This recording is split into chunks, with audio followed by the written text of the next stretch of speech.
Hello students. आज हम लोग पढ़ेंगे क्लास 12 के chapter 9 ray optics and optical instrument के टॉपिक माइक्रोस्कोप को। देखिए, इस पे हम लोग ने पहले ऑप्टिकल इंस्ट्रूमेंट्स के बारे में पढ़ा है। ठीक है, ऑप्टिकल इंस्ट्रूमेंट्स के बारे में हम लोग ने पढ़ा है कि आखिर ऑप्टिकल इंस्ट्रूमेंट्स होते क्या हैं। तो ऑप्टिकल इंस्ट्रूमेंट्स ऐसी डिवाइसेस होती हैं जो हमें हेल्प करती हैं चीज़ों को देखने में, अपने चारों तरफ की चीज़ों को। जैसे कुछ चीज़ें हैं जो बहुत दूर हैं, उनको हमें देखना है तो इस्तेमाल करते हैं टेलीस्कोप, या फिर ऐसी चीज़ें जो बहुत छोटी हैं उनको देखना है तो इस्तेमाल करते हैं माइक्रोस्कोप, या फिर ऐसी चीज़ें जो कि किसी सरफेस के ऊपर हैं, जैसे कि वाटर सरफेस के ऊपर अगर हमें देखना होता है वाटर सरफेस के नीचे रहते हुए, तो पेरिस्कोप यूज किया जाता है। उसी तरीके से बाइनोकुलर्स होता है, कैलिडोस्कोप होता है। कैलिडोस्कोप एक तरीके से ये डिजाइन वगैरह बनती है इस पे मल्टीपल रिफ्लेक्शन के थ्रू। क्लियर? समझ पे आई बात?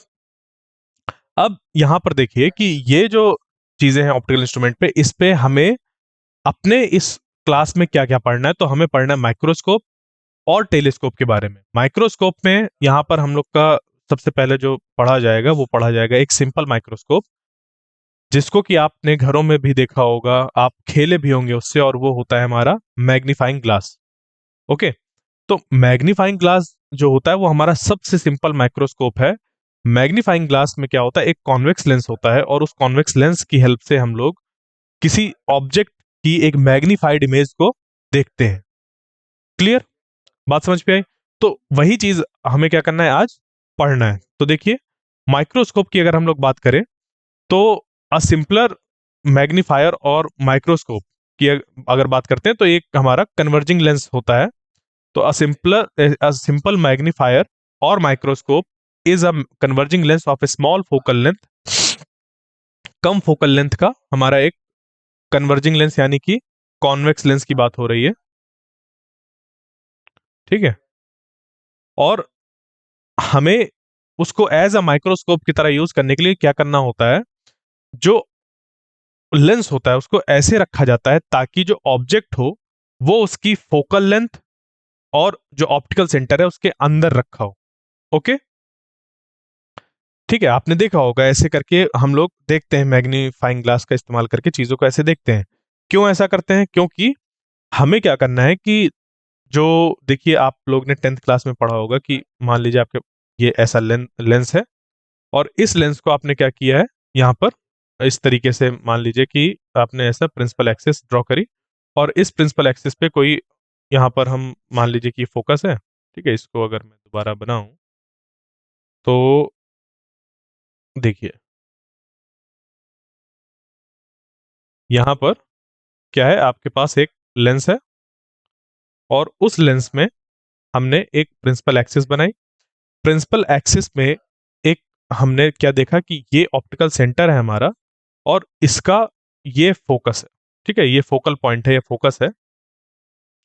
तो जब ऑब्जेक्ट इस फोकस और ऑप्टिकल सेंटर के बीच में रखा होता है, तब क्या होता है, याद करिए, ये चीज आपने पढ़ा है, रे डायग्राम बनाकर आपने ये पढ़ा होगा 10th क्लास में, इसको इस चीज को पढ़ा होगा कि जब यहां से रे ऐसे आती है, ठीक है, जब रे ऐसे आती है और यहां से जाने के बाद ये जो इसका फोकस होता है, क्योंकि parallel to the principal axis आ रही है, तो फोकस से ऐसे पास हो जाती है।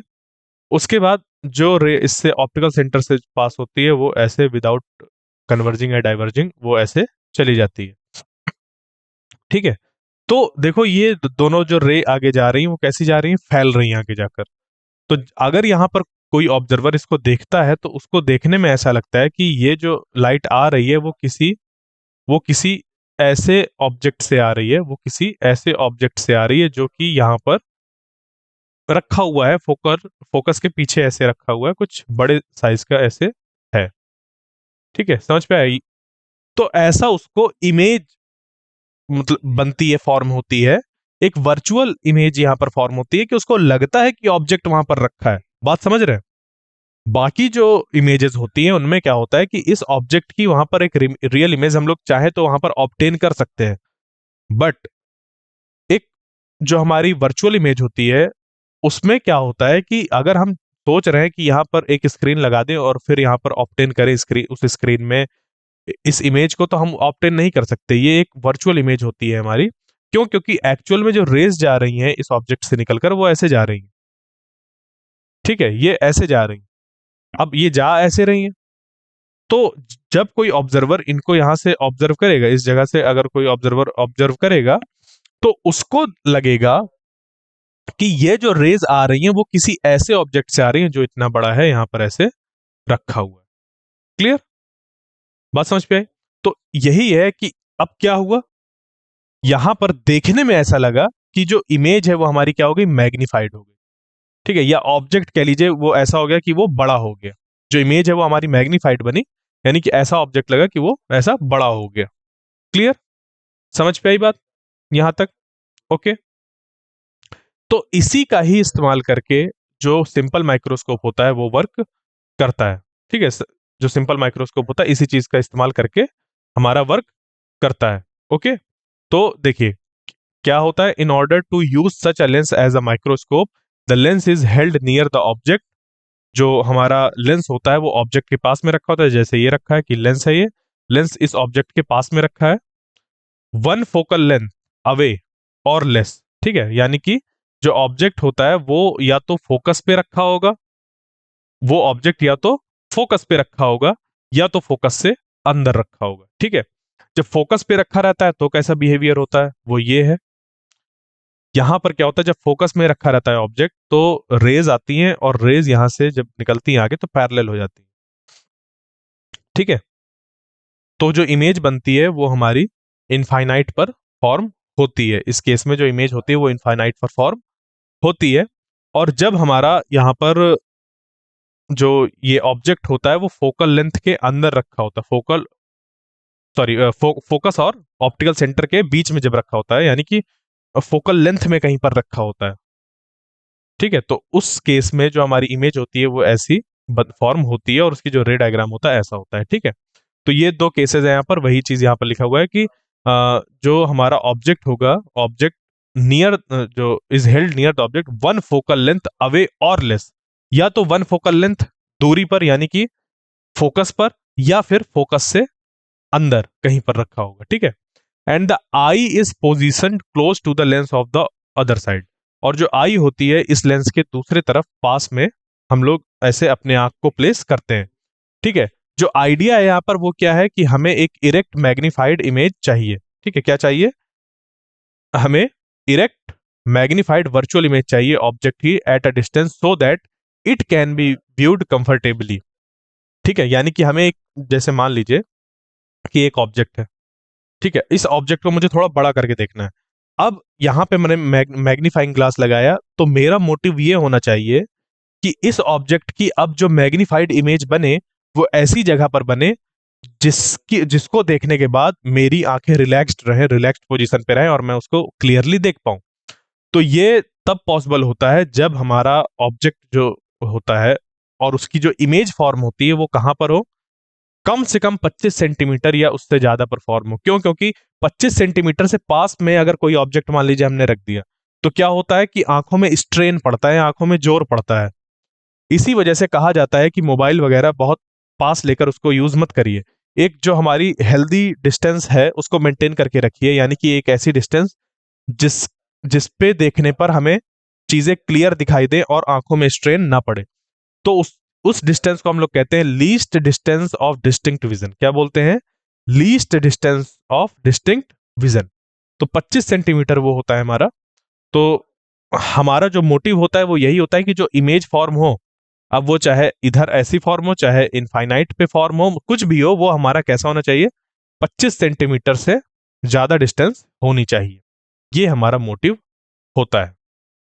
ठीक है, अब मान लीजिए कि अगर हमारा जो यहां पर ऐसा है, if the object is at a distance F, अगर जो हमारा ऑब्जेक्ट है वो हमारा ऑब्जेक्ट अगर उस किस पे रखा हुआ है, एफ पे रखा हुआ है। किस पे रखा हुआ है? एफ पे, यानी कि ये वाला केस फोकस पे जब रखा हुआ है ऐसे, तो ऑब्जेक्ट के लिए जो इमेज फॉर्म हो रही होगी वो इन्फिनिटी फॉर्म हो रही होगी। और इन्फिनिटी का मीनिंग ये होता है कि जैसे कि एक नॉर्मल ह्यूमन आई है, आप उस ह्यूमन आई से मतलब उस नॉर्मल स्टेज पे, अगर मान लीजिए आपके अभी स्पेक्टिकल्स लगे हैं, पर कभी तो ऐसा टाइम रहा होगा जब आपके स्पेक्टिकल्स नहीं लगे रहे होंगे, तो वो आपके क्या है, एक नॉर्मल ह्यूमन आई है।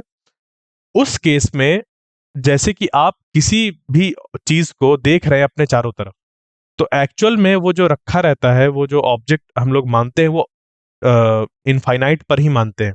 इनफाइनाइट एक तरीके का अप्रोक्सीमेशन होता है फिजिक्स में, जहां जब हम लोग रे ऑप्टिक्स वगैरह में बात करते हैं, यानी कि जैसे कि ये हमारा लेंस है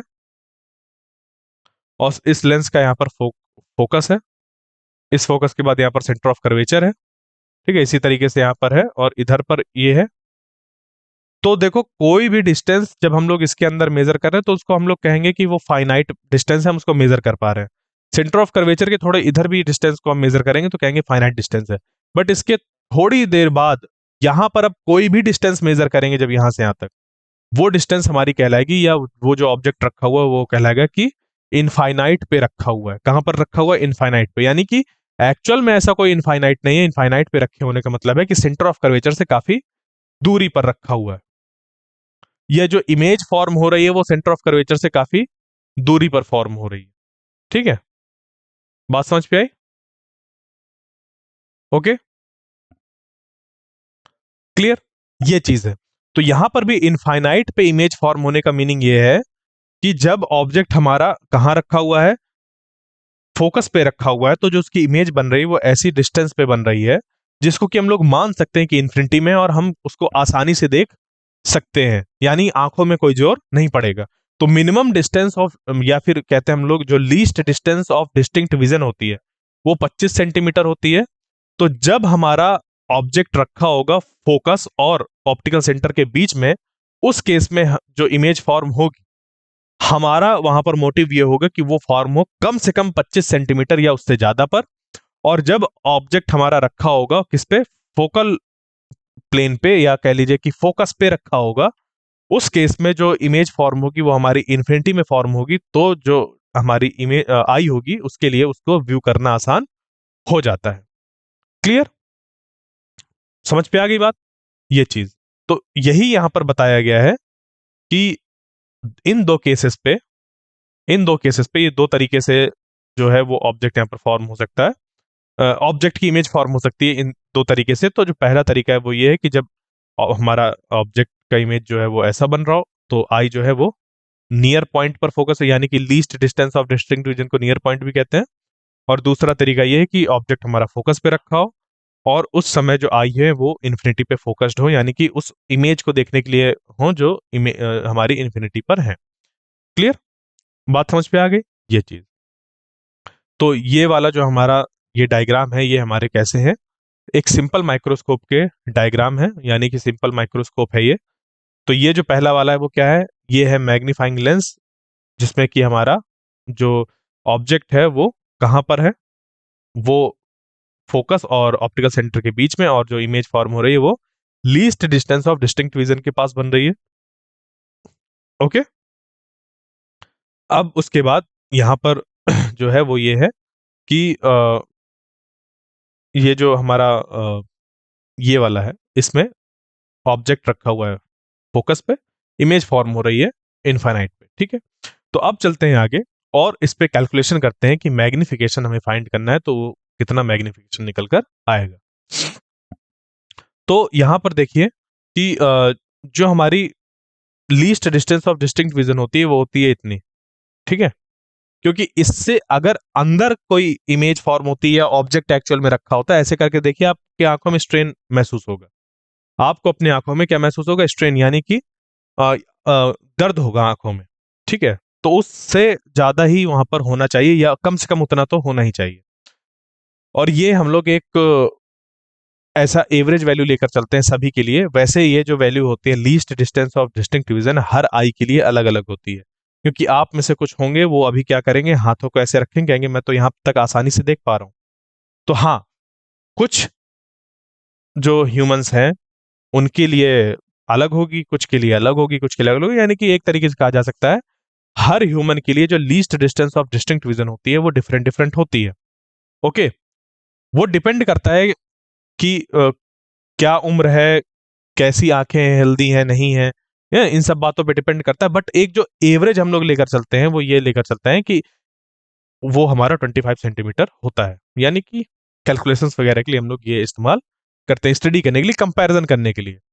ओके, तो अब यहां पर क्या करेंगे हम लोग, हमें मैग्निफिकेशन फाइंड करना है। तो मैग्निफिकेशन के लिए हम लोग जानते हैं कि लेट अस सपोज जो इमेज फॉर्म हो रही है अगर वो नियर पॉइंट डी पर फॉर्म हो रही है, हमने नियर पॉइंट यहां पर बनाया, जैसे ये नियर पॉइंट बनाया ये, ठीक है। तो ये जब नियर पॉइंट पर फॉर्म हो रही है, ये ऐसे नियर पॉइंट पर फॉर्म हो रही है, नियर पॉइंट पर फॉर्म होने का मतलब वही least distance of distinct vision की उससे अगर कम पर बनेगी तो फिर दिक्कत होने लगेगी। तो हमने ये मान के ही स्टार्ट किया चीजों को कि जो हमारी इमेज है वो कहां पर फॉर्म हो रही है, वो डी पर फॉर्म हो रही है, डी डिस्टेंस पर फॉर्म हो रही है। यानी कि वो जो v की वैल्यू है हमारी वो क्या हो गई, यहां पर -d। ठीक है, ये चीज ध्यान रखिएगा। फिर आगे बढ़ते हैं इस पे और देखिए, तो यहां पर हमें मैग्निफिकेशन फाइंड करना है, लीनियर मैग्निफिकेशन। लीनियर मैग्निफिकेशन तो ये क्या हो जाएगा, for the image formed at the near point d by a simple microscope can be obtained by the using relation ये। तो m is equal to v by u. और यहां पर अब ये जो v है, ये जो हमारा v है, ठीक है, ये v है और ये जो है वो हमारा u है। ठीक है, तो इस ये हमारा क्या बन सकता है, देखिए हम लोग जानते हैं कि 1/v minus 1/u is equal to 1/f होता है, ये हमें पता है। तो अगर हम लोग चाहें तो क्या कर सकते हैं, यहाँ पर रिप्लेस कर सकते हैं 1/u को। तो 1/u को अगर रिप्लेस करेंगे तो ये क्या बन जाएगा, 1/v minus 1/f is equal to 1/u। तो 1/u की जगह पर 1/u की जगह पर क्या करेंगे, इसको पुट कर देंगे। तो 1/u की जगह पर पुट करेंगे तो क्या हो जाएगा, देखिए यहां पर m is equal to 1 v by u था, और 1/u की जगह पर ये पुट कर देंगे तो ये हो जाएगा v into 1/v minus 1/f। ठीक है, ये बन जाएगा। तो यहां पर ये मल्टीप्लाई होगा, ये बन जाएगा यहां पर 1 माइनस v/f। ओके, अब यहां पर ध्यान दीजिए, ये हमारा मैग्निफिकेशन का फॉर्मूला निकल कर आ गया। तो जो इमेज फॉर्म हो रही है वो हमने क्या देखा कि इमेज फॉर्म हो रही है हमारी least distance of distinct vision पर, यानी कि डी लेंथ पर फॉर्म हो रही है जब हमने ऑब्जेक्ट कहाँ रखा है, ऑप्टिकल सेंटर और फोकस के बीच में कहीं पर रखा है। ठीक है, ये इस जगह पर फॉर्म हो रही है, हमारा मोटिव ये है कि यहाँ पर फॉर्म हो। तो जब ये ऐसा इधर फॉर्म होगा तो हम ये कह सकते हैं कि जो यहाँ पर v की वैल्यू है वो कितनी है, वो है -d। यानी इस वैल्यू को जब हम लोग यहाँ पर पुट करेंगे तो ये बन जाएगा m is equal to 1 plus minus यहाँ पर -d/f, और ये बन जाएगा, सॉरी यहाँ पर 1 माइनस लिखेंगे पहले, प्लस बाद में आ जाएगा, 1 माइनस माइनस प्लस हो गया, 1 प्लस d/f। ठीक है, 1 प्लस d/f, तो ये हो गया हमारा m is equal to 1 plus d/f। ये यहां पर हमारा बन के आ गया क्या, मैग्निफिकेशन का फॉर्मूला। किसका फॉर्मूला, मैग्निफिकेशन का फॉर्मूला। और ये कब का है, देखिए ये मैग्निफिकेशन हमारा तब का है, ये मैग्निफिकेशन जब जो इमेज फॉर्म हो रही थी वो कहां फॉर्म हो रही थी, least distance of distinct vision या फिर नियर पॉइंट पर फॉर्म हो रही थी। ऑब्जेक्ट कहीं पर था और उसकी जो इमेज फॉर्म हो रही थी वो डी पर फॉर्म हो रही थी। क्लियर। तो ये जो हमारा निकल कर आया है फॉर्मूला वो किसका है, लीनियर मैग्निफिकेशन का फॉर्मूला है। किसका है, लीनियर मैग्निफिकेशन का ये फॉर्मूला निकल कर आ गया। ठीक है, तो अगर हम लोग चाहें तो देखो डी को हम लोग ने मान ही रखा है कितना है, 25 सेंटीमीटर। तो यहाँ पर डी की अगर वैल्यू को पुट कर दें और उसको फिर सॉल्व करके निकालें तो जो हमारा एफ की वैल्यू निकल कर आएगी वो कितनी निकल कर आएगी, 5 सेंटीमीटर। कितनी निकल कर आएगी, 5 सेंटीमीटर अगर हम लोग करें। ठीक है, तो अगर हमें मैग्निफिकेशन चाहिए कितने का, 6 टाइम्स का, यानी कि कोई अगर 1 सेंटीमीटर का ऑब्जेक्ट हो, 1 सेंटीमीटर हाइट का ऑब्जेक्ट हो और हमें चाहिए कि वो 6 सेंटीमीटर का दिखाई दे। ठीक है, वो जो साइज है वो कितना दिखाई दे, 6 सेंटीमीटर का अगर दिखाई दे तो इसके लिए हम लोग क्या करेंगे, इसके लिए यहां पर हम लोग ये कर सकते हैं कि अगर least distance of distinct vision हमारा 25 है तो एफ की वैल्यू को हम लोग डिसाइड कर सकते हैं कि कॉन्वेक्स लेंस कितनी फोकल लेंथ का होना चाहिए, 5 का। कैसे, m is equal to 1 plus d/f। तो अगर हमारी least distance of distinct vision पर ये 25 है तो f की वैल्यू 5 होगी, तब ये 5 से 5 टाइम्स ऐसे मतलब 25 5 टाइम्स पे कट जाएगा और ये निकल कर आ जाएगा 6। मैग्निफिकेशन 6 निकलकर आ जाएगा। ठीक है, ओके। तो m इज इक्वल टू 6 निकलकर आ जाएगा। क्लियर? आगे बात समझ पे? ओके, तो ये हो गया। तो यहां पर अब क्या है कि अगर हम लोग चाहें तो इसको जो हमारा मैग्निफिकेशन है किस पे, h प्राइम बाई एच, इससे भी निकाल सकते हैं। तो यहां पर क्या कर सकते हैं, देखिए, अगर हम लोग देखें तो h prime by h, h prime by h, ये जो रेशियो है हमारा मैग्निफिकेशन का h प्राइम बाई एच, ये h प्राइम बाई एच क्या है, देखिए यहां पर कि this is also the ratio of angle subtended by the image to that subtended by object if placed at d for comfortable viewing. Okay, तो यहां पर अब क्या है कि मान लीजिए कि हमने क्या किया कि अगर देखा कि कितना यहां पर एंगल फॉर्म हो रहा है उस इमेज और ऑब्जेक्ट को लेकर, जो हमने एक एंगल का रेशियो देखेंगे तो वो क्या निकल कर आएगा, देखिए। तो यहां पर एक हमारी इमेज है, एक ऑब्जेक्ट है, तो ऑब्जेक्ट कितना एंगल फॉर्म कर रहा है और इमेज कितनी एंगल फॉर्म कर रही है, इन दोनों एंगल का जो रेशियो होता है वो बराबर होता है एच प्राइम बाई एच के। किसके? एच प्राइम बाई एच के बराबर होता है हमारा कि angle subtended by image to the angle subtended by image to the angle subtended by object. ये हमारा कहलाता है मैग्निफिकेशन। ये भी एक तरीके का मैग्निफिकेशन, यानी कि अगर हम लोग एंगल के टर्म्स पे निकालना चाहे मैग्निफिकेशन तो भी हम लोग निकाल सकते हैं कि m इज इक्वल टू हो जाएगा h prime by h is equal to theta i by theta zero. Okay, clear? तो यही चीज है यहां पर। अब देखिए यहां से क्या है कि अगर मान लीजिए कि हम बात करें कि अ, अगर हमें निकालना है कि इन्फिनिटी में कितना हमारा मैग्निफिकेशन होगा, जब इमेज हमारी इन्फिनिटी में रखी होगी तो कितना हमें मैग्निफिकेशन मिलेगा, तो इसके लिए क्या करेंगे, देखिए। तो now we will find the now will we will now find the magnification when the image it is at infinity. In this case we will have to obtain the angular magnification. इस case के लिए हमें angular magnification निकालना पड़ेगा। यहां पर हम लोग ने देखो लीनियर मैग्निफिकेशन निकाला था जब इमेज हमारी फॉर्म हो रही थी, कहां पर? Least distance of distinct vision पर। उस केस पे जो हम लोग ने मैग्निफिकेशन निकाला था वो एक लीनियर मैग्निफिकेशन निकाला था। अब इस केस में हम लोग को निकालना होगा कहा क्या, एक मैग्निफिकेशन जो कि कैसा होगा, एंगुलर मैग्निफिकेशन। वो चीजें जो होगा वो वही देगा, ठीक है, जो वैल्यू होगा वो वही देगा। तो suppose the object has a height h, मान लेते हैं कि जो ऑब्जेक्ट की हाइट है वो h है। The maximum angle it can subtend and be clearly visible without a lens is when it is at a near point. हमने मान लिया है कि ये जो ऑब्जेक्ट है वो कहां पर रखा हुआ है, least distance of distinct vision पर रखा हुआ है, ठीक है। ये हमने माना कि एक ऑब्जेक्ट है जो यहां पर रखा हुआ है ताकि हम इसको क्लियरली देख पाए, ठीक है, मतलब आंखों में स्ट्रेन न पड़े। हम लोग को ये बढ़िया नहीं दिख रहा, बड़ा नहीं दिख रहा, वो बात अलग है, बट हाँ ये देख सकते हैं कि यहां पर कुछ तो मौजूद है। तो जब ऐसा करेंगे तो ये क्या हो जाएगा, कुछ ऐसा एंगल फॉर्म होगा। तो यहां पर हम इसको मान लेंगे टेन थीटा ओ। क्या मान लेंगे? थीटा ओ। तो टेन थीटा ओ ये हमारा निकल कर आ जाएगा H by D, perpendicular upon base, perpendicular upon base, ठीक है।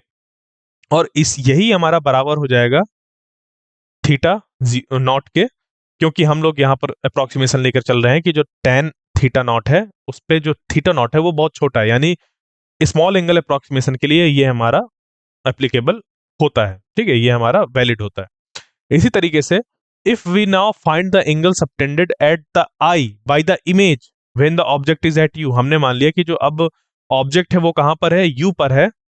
तो हम क्या कर सकते हैं, इस रिलेशन से निकाल सकते हैं मैग्निफिकेशन। तो अब यहां से एंगल सबटेंडेड निकल कर आ जाएगा कैसे, कि जो इमेज है वो कहां पर फॉर्म हो रही है, इमेज हमारी कहीं फॉर्म हो रही है, ठीक है, और उस इमेज का जो मतलब जो ऑब्जेक्ट हमारा रखा हुआ है, अगर वो यू पर रखा हो, ठीक है, एक ऑब्जेक्ट है जो यू पर रखा हो और उस ऑब्जेक्ट की यहाँ पर हमें मिले इमेज मिले, तो इसका जो मैग्निफिकेशन निकल कर आएगा वो इस फॉर्मूले से हम लोग निकाल लेंगे। कैसे? यू को जब पुट करेंगे तो ये माइनस यू यहाँ पर पुट किया जाएगा, तो ये बन जाएगा कितना, ये tan theta i is equal to h prime by minus v. Okay, अब इस माइनस वी की जगह पर हम लोग चाहें तो इसको रखा जा सकता है इस तरीके से, एच प्राइम की जगह पर h prime by h is equal to v by u. तो एच प्राइम हमारा निकल कर आ जाएगा कितना, v by u into h, ये निकल कर आ जाएगा। ठीक है, तो tan थीटा आई जो हमारा बनेगा वो बन गया h prime by minus v, और यहां पर हम लोग ने एच प्राइम की जगह पर रिप्लेस कर दिया v by u into h को, तो ये हमें मिल गया एच बाई माइनस यू। तो tan थीटा आई ये मिल गया हमें एच बाई माइनस यू, और ये इक्वलेंट टू थीटा हो गया हमारा।